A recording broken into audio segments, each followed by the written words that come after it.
ไปดูประกาศของกรมอุตุนิยมวิทยากันหน่อยจะได้เตือนกันนะครับคุณผู้ชมครับกรมอุตุครับพยากรณ์อากาศ 24 ชั่วโมงข้างหน้าระบุว่า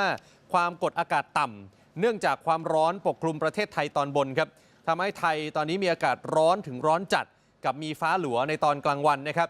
ไทยตอนบนเราครับยังคงมีพายุฝนฟ้าคะนองมีลมกระโชกแรงและมีลูกเห็บตกเกิดขึ้นได้ในบางพื้นที่รวมไปถึงบริเวณภาคตะวันออกเฉียงเหนือตอนบนด้วยนะครับเพราะฉะนั้นเหนือกับอีสาน